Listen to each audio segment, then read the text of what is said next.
বলতেছেন যে সেই মহিলা আমার কাছে এসে কিছু খাবার চাইলেন, তো আমি পুরা বাড়ি তালাশ করে কোনো খাবার পেলাম না।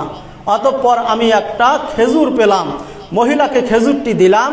ওই মহিলা খেজুরটি দুই ভাগ করে তার দুই কন্যা সন্তানকে দিলেন।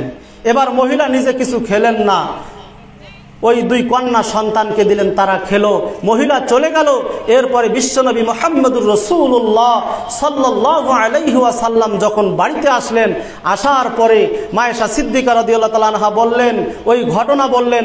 তখন বিশ্বনবী মুহাম্মদুর রাসূলুল্লাহ সাল্লাল্লাহু আলাইহি ওয়াসাল্লাম বললেন, যে ব্যক্তি কন্যাদের ব্যাপারে সমস্যার সম্মুখীন হওয়ার পরেও মানে কি সংসার চলে না, খুব কষ্ট করে সংসার চালায়, এরপরও কন্যা সন্তান তাদেরকে লালন পালন করে, আল্লাহর নবী সাল্লাল্লাহু আলাইহি ওয়াসাল্লাম বলতেছেন যে এমন কষ্ট করে আপনার কন্যা সন্তানদেরকে লালন পালন করার পরে সন্তুষ্ট যে ব্যক্তি থাকবে, সেই ব্যক্তিকে কিয়ামতের দিনে জাহান্নামের অন্তরাল হয়ে যাবে এই কন্যা সন্তান। বলেন সুবহানাল্লাহ।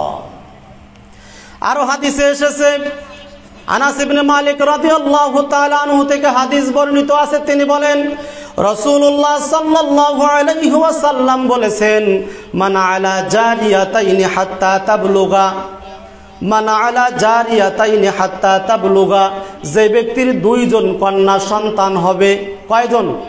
যে ব্যক্তির দুইটা কন্যা সন্তান হবে, হাত্তা তাবলুগা জা ইয়াউমাল কিয়ামাহ আনা ওয়া হুয়া ওয়া দাম্মা আসাবিআ, যে ব্যক্তির দুইজন কন্যা সন্তান হবে এবং ওই কন্যা সন্তানকে লালন পালন করবে, স্বাবলম্বী করবে, করে তুলবে, আল্লাহর নবী সাল্লাল্লাহু আলাইহি ওয়াসাল্লাম বলতেছেন, দুইটা আঙ্গুল একত্র করে এইভাবে বলতেছেন, আমি এবং ওই কন্যা সন্তানের পিতা এভাবে থাকবো, এভাবে থাকবো। কিভাবে থাকবো?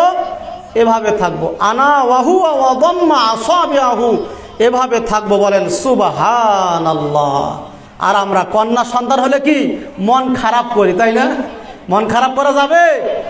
যাবে? কথা বলতে হবে, যাবে? কন্যা সন্তান আল্লাহর কি নিয়ামত। শোনেন, পরের হাদিসে আসতেছে, বলবেন যদি তিনটা সন্তান হয়, অনেকে দুইটার পরে তিনটা হলেই মন খারাপ করে, করেন না?